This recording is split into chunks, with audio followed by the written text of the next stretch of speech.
Next हमारे पास है इसमें कि हमने select the Apple on the middle plate. हमने जो हमारे पास ये सेंटर वाली प्लेट है इसमें जो एप्पल पड़ा हुआ जो कि ये मूव भी कर रहा है, इसको सिलेक्ट करना है। तो इसके लिए इसने हमें कहा कि हम ओनली ऑफ टाइप सेलेक्टर के थ्रू हम इसको सिलेक्ट करें।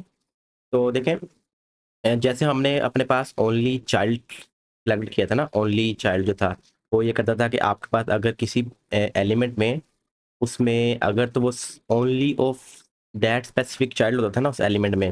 जैसे मैंने ओनली चाइल्ड किया पैराग्राफ को, तो अगर तो हमारे बॉडी के अंदर सिर्फ एक ही पैराग्राफ होता था तो वो सिलेक्ट हो जाता था। या हमारे किसी डिव के अंदर कोई वो एक पैराग्राफ का टैग होता था, उस डिव का वो ओनली चाइल्ड होता था तो वो उसको सिलेक्ट कर लेता था। लेकिन इसमें क्या है, ओनली ऑफ टाइप से हमारे पास इसमें बता दिया है कि हमारे पास इस प्लेट के अंदर अगर तो ये Apple only of its type है, मतलब इसमें जो एप्पल का टैग है वो सिर्फ एक ही है, इसके अलावा और कोई एप्पल का टैग नहीं यहाँ पे है, अपनी टाइप का ये एक ही अगर यहाँ पे है ना तो ये सिलेक्ट कर लेगा। लेकिन इस केस अगर मैं इसमें फर्स्ट वाली प्लेट देखूँ तो इसमें एप्पल जो है वो दो हैं, ठीक है। और जो जो ये सेकंड वाली प्लेट है इसमें एप्पल जो है वो वन है। तो अपनी ही टाइप का इसमें इस प्लेट में एक ही एलिमेंट ये पड़ा हुआ है, एक ही एप्पल पड़ा हुआ है। तो इसको हम ओनली ऑफ टाइप से कैसे सेलेक्ट करेंगे, सिंपल एप्पल लिख के हम उसके साथ सूडो क्लास लगा देंगे ओनली ऑफ टाइप की। ओनली ऑफ टाइप हमारे पास इस पूरी इस यहाँ इस पूरे सिस्टम में जहाँ पे भी HTML में जहाँ पे भी हमें ये ओनली ऑफ टाइप का एप्पल मिलेगा, अपनी टाइप का अकेला एप्पल मिलेगा, प्लेट में हो चाहे या प्लेट से बाहर हो कहीं पे भी हो वो उसको सिलेक्ट कर लेगा। तो फिल वक्त हमारे पास इस HTML में वो एक ही एप्पल है, ये वाला ही एप्पल है जो अपनी टाइप का अकेला पड़ा हुआ है। अपने किसी भी पेरेंट के अंदर वो अकेला एप्पल पड़ा हुआ है, तो हम इसको लिख के एंटर करूंगा तो वो इसको सिलेक्ट कर देगा।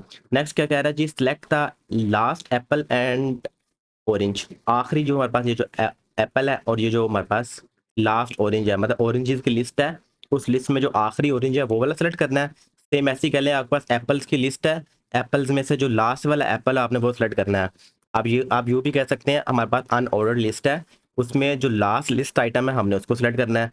या कह लें आपके पास पैराग्राफ्स हैं, जो उसमें से लास्ट पैराग्राफ आपने वो सिलेक्ट करना है, तो उसके लिए हम लास्ट ऑफ अ टाइप जो है वो सूडो क्लास यूज़ करते हैं। तो इसमें कर लेते हैं हम अपने पास सबसे पहले हम इस ऑरेंज को सेलेक्ट कर लेते हैं, तो ऑरेंज और साथ में सूडो क्लास लगा देनी बस लास्ट ऑफ टाइप की। तो ये क्या करेगा, अगर सिर्फ इतना लिख के एंटर करता हूँ तो देखें वो इस वाले ऑरेंज को वाइब्रेट कर रहा है, तो मतलब ये वाला मेरा ऑरेंज सेलेक्ट हो गया हुआ है। सेम ऐसे Apple colon last of type, इसको लेकर मैं एंटर करूंगा तो ये दोनों सेलेक्ट हो जाएंगे और मुझे ये नेक्स्ट लेवल पे ले गया। नेक्स्ट कह रहा है जी सिलेक्ट द एम्प्टी बेंटो। तो जो बेंटो एम्प्टी है उनको सिलेक्ट करना है। ये बेंटो देखें इसके अंदर कोई ये इसका ओपनिंग और क्लोजिंग टैग इधर ही हो गया हुआ है इसका, तो इसके अंदर कोई चीज़ नहीं है। ये बेंटो है, इसके अंदर पिकल पड़ा हुआ है, तो ये वाला एम्प्टी एम्प्टी नहीं है बेंटो।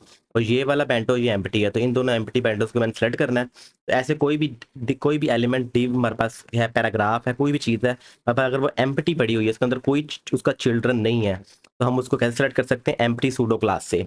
तो सिंपल हमने उस एलिमेंट का नाम लिखना है और साथ में उसके हमने सूडो एम्प्टी सूडो क्लास लगा देनी है। तो बेंटो मेरे पास एलिमेंट का नाम है और यहाँ पे मेरे पास एम्प्टी जो है वो सूडो क्लास है, तो एम्प्टी बेंटो सेलेक्ट हो गया। नेक्स्ट क्या है, सिलेक्ट द बिग एप्पल। जो बिग एप्पल है वो वाला एप्पल हमने सेलेक्ट करना है, चाहे वो प्लेट के ऊपर चाहे वो प्लेट के बाहर है। लेकिन जो ये स्मॉल वाला एप्पल है इसको हमने सेलेक्ट नहीं करना इस केस में। अब देखिए मेरे पास एप्पल यहाँ पे एक ये एप्पल आ रहा है जो स्मॉल की क्लास लगी हुई है, एक एप्पल ये है मेरे पास और एक एप्पल मेरे पास ये है। मेरे पास तीन एप्पल था इसमें, अगर मैं खाली एप्पल लिख के एंटर करता हूँ तो ये मेरे पास तीनों एप्पल को सिलेक्ट कर रहा है। लेकिन मैंने अपने केस में क्या क्या करना है, सिर्फ बिग वाला सेलेक्ट करने हैं, इस वाले को लिस्ट में से निकालना है, मतलब इस वाले को इंक्लूड नहीं करना। तो नहीं के लिए नोट का हम सूडो क्लास इस्तेमाल करते हैं जिस एलिमेंट को हमने निकालना हो। तो देखें नोट सूडो क्लास ने हमें यहाँ पे दी हुई है, तो कोलन नोट। अब नोट के लिए हमने इसमें ऐसी चीज ऐसा एलिमेंट का नाम लिखना है, क्लास का नाम आईडी लिखना है, जिसको हमने अपने इन तीनों सिलेक्शन में से निकालना है। एप्पल बेसिकली तीनों सिलेक्ट हो रहे हैं ना, तो जिसको नहीं सिलेक्ट करना वो वाला हम यहाँ पे बता देंगे। तो ये वाला एप्पल जिसको क्लास संभाल के लगी है वो हमने नहीं ऐड करना। तो डॉट स्मॉल वाला एप्पल लिख के एंटर किया तो वो स्मॉल वाला को साइड में करके उन दोनों को सिलेक्ट कर लेगा। नेक्स्ट एट्रीब्यूट सेलेक्टर्स आ गए हैं।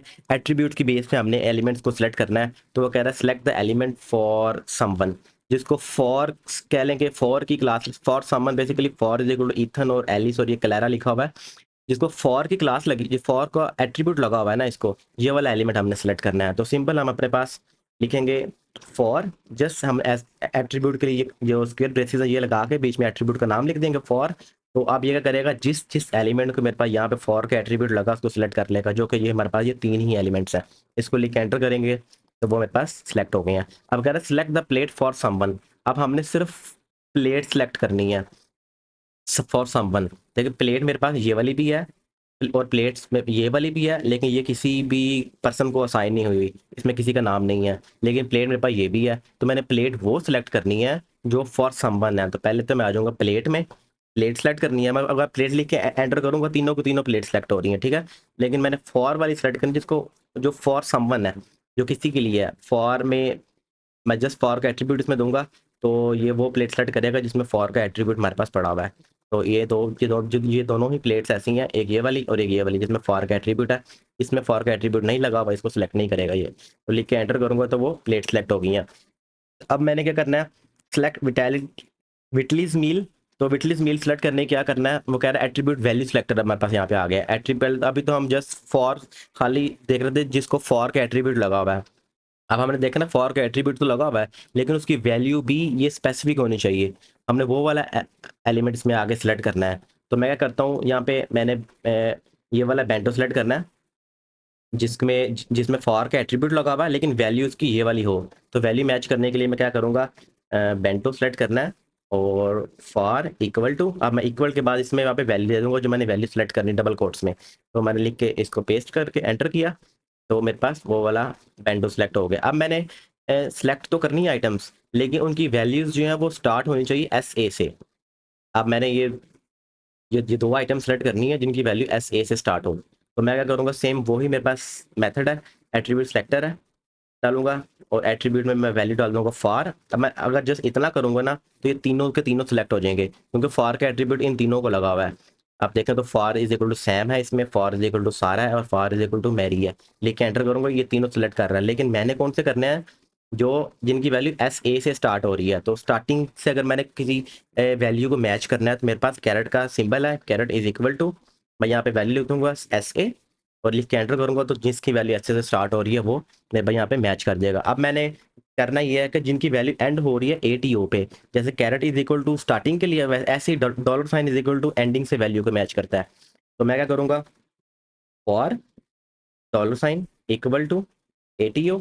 अब क्या करेगा, वो एलिमेंट जिनको फॉर का एट्रीब्यूट लगा हुआ है और उनकी वैल्यूज के एंड पे AT और O का वर्ड आ रहा है उनको सिलेक्ट कर लेगा। तो बेसिकली अगर ये वाला देखूं तो इसके एंड पे ATO आ रहा है, इस पेंटो को सिलेक्ट कर लेगा और फिर इस प्लेट को भी सिलेक्ट कर लेगा, इस एंड पे भी ATO आ रहा है। तो लेकिन मैं एंटर करूंगा तो वो दोनों प्लेट्स में पर वो सिलेक्ट होती हैं। नेक्स्ट कह रहा है जी select the mail for the name that contains OBB।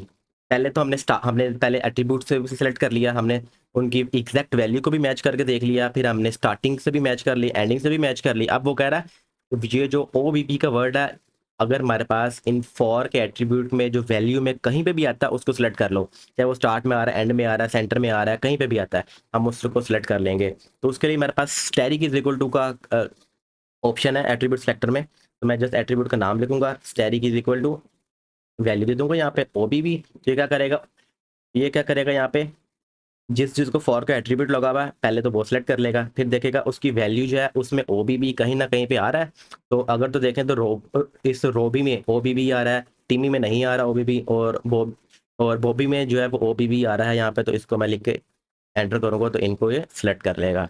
तो उम्मीद करता हूँ आपको ये वीडियो पसंद आई होगी। आपने थ्रू आउट दिस और साथ जो ये सारे लेवल्स हैं आपने 1 बाय 1 खुद भी प्रैक्टिस किए हुए होंगे साथ साथ, और आपको तमाम सेलेक्टर्स की जो है वो अच्छे से समझ आई होगी। तो बाकी इनमें से किसी सेलेक्टर की जो है वो आपको अगर नहीं समझ आई, आप कह रहे हैं कि आपको कोई डेडिकेटेड वीडियो चाहिए किसी सेलेक्टर के ऊपर या और किसी टॉपिक पे डेडिकेटेड वीडियो चाहिए, तो आप कमेंट सेक्शन में मुझे बताएं जो चीज़ आपको समझ नहीं आई। तो मैं फिर आपको इसका उस पर वीडियो बना कर दूंगा और कमेंट सेक्शन में मैं आपको आपके जो भी क्वेश्चन होगा आपको उसको रिप्लाई करूंगा। तब तक के लिए इजाज़त दीजिए, दुआ में याद रखिएगा। अल्लाह हाफिज़।